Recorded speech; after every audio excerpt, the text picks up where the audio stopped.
children have been, have experienced stress because of all what I've been through. And I can remember, just bringing it back to the day when my husband suffered a heart attack. I just thought that this is just something I can't handle, because I was on the phone and I was trying to calm him down, say, please don't die on me, everything's going to be okay. I know it's difficult under those circumstances to tell him everything was going to be okay, but it's something I have to let him understand. And we're so fortunate that God decided not to take him under the circumstance when we had nothing, wouldn't be able to bury him, that would be one of the most devastated situation that we could have possible undergo. Or maybe, who knows, maybe if I would still be here if that had happened, but God stepped in and said, I'm going to save his life. We got him to the hospital, and then that's when we were told that this is a heart attack that this man suffered. And basically, thank God he's still here with us today. And also, this really, it gets deeper and deeper after the fire not being compensated for your loss. State Farm actually dropped you guys, and you had to take up another insurance with Travelers. Could you tell us about that process as well? Yes, while it was an initial process, just not too long after we suffered the fire, State Farm just decided, we don't need you, we're just going to drop you. And we were forced under that vulnerable condition to obtain a new insurance company, as you said, Travelers Insurance Company. But what's happened is that the injustices have gotten worse, because 5 years after the State Farm issue, and remember, 5 years of injustices and pain, there's no time that they've let up. They were just coming at us and just violating our rights, and the pain to me sometimes becomes unbearable. And little did we know that the worst was not over.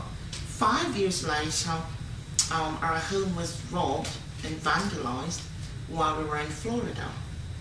And the police call us. Can you imagine you're on vacation and you got a new cell phone that you haven't given anybody the number, and your phone rings and you look at it, you show your home is calling. You're just going to freak out. So when we answered the phone, was the police told us that our home was robbed, because the neighbor will have to watch the house and uncover the other day that the door was open, and when he looked, the home was robbed. And he called the police. Police went through the caller ID and called everybody that we have called looking for us. So that's how they got the cell phone number, because my husband called me to test the phone and told us, unfortunately, their home was robbed, but that you're just going to be absolutely shocked when you get home, because there was debris all over. It appears to me, I don't want to point fingers, but it appears to me like somebody was looking for something. They even used a ladder and climbed up in, or auditing, to my understanding, as the police said, they were in my home for hours. And basically, as you have asked the question, what do you do when you suffer a disaster? You file a claim. Right. Yes, we filed a claim with Travelers, and Travelers re-inflicted the same, if not the worst, injustice that State Farm had inflicted upon us, and have not paid the claim. I was girls. So neither one paid the claim. So no. You guys were forced to survive and support your family on little or nothing, and still fighting them at the same time. Exactly. And then, so what I get to understand, well, let me just explain this part before I go to the other issue. A year later, also, it was a cold day in January, day before Martin Luther King's birthday, and my son, who always liked the fireplace, we went to light the fireplace, and it was very cold and the wood wouldn't light. So he took a little bit of fluid and put it on him, and may have put a little bit too much. Anyways, it blazed up on him and he caught fire. And he panicked and threw the can across the room, and unfortunately it landed on the coach. and the fire started from there. So we have suffered another disaster, which is a year ago. And those two disasters, State Farm decided not to pay us. They accused us of a fraud, of burning down our home, despite the fact that in all three incidents, the two for Travelers and the one for State Farm, the fire department has thoroughly investigated along with the police and determined without a doubt that we're victims.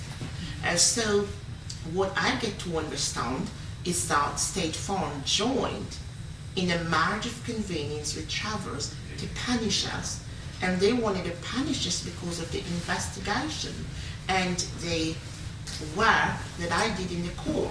So to them it's unacceptable, and they're going to make sure that they inflict so much pain upon me. So they have teamed up together in a marriage of convenience, and basically, in order to make sure that pain was inflicted on our family, the same law firm that represented State Farm also was called in to represent Travelers against us.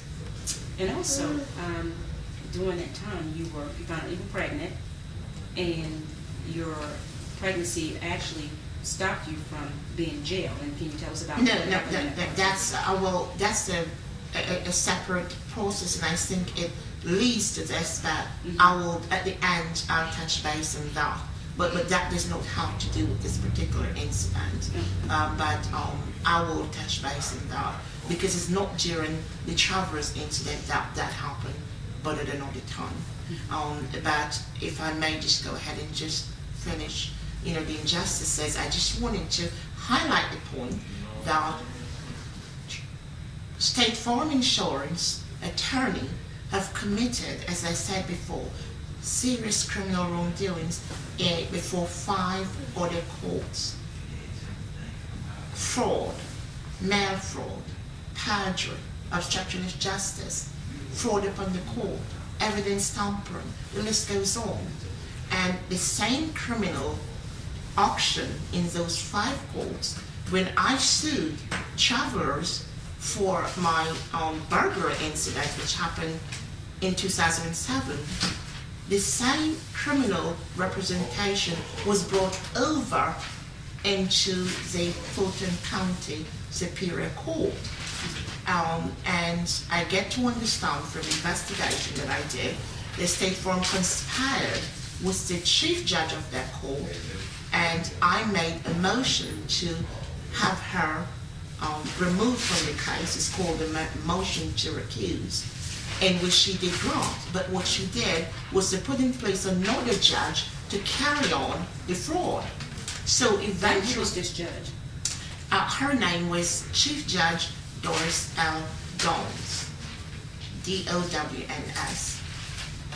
It was, the injustices and the conspiracy. This judge basically, at the hearing, my first hearing that I went, Travelers did not show up. And this judge acted as judge and lawyer at the same time for the defendant that was not even in court. And that is so much just unethical. It's against the code of judicial conduct. No judge can represent a client which is not there and represent the case. That's a conflict of interest. And basically, she had just, at the point when I went up and said, Your Honor, I have the evidence to support my case, I want to go forward, she told me, I don't want to see your evidence. And basically, the only rulings based on the rules of law that she could have rendered is to grant my motion for default, because State Farm did not show, Travelers Insurance did not show up. And she did not do that. And she did not dismiss the case after the no-show. No, what she was supposed to do based on the law, if I'm not mistaken, is OCGA 91156 or 54, was to basically grant the motion for default and basically rule in my interest. Because when you go to court, you see the judge call the plaintiff on the defendant, and if the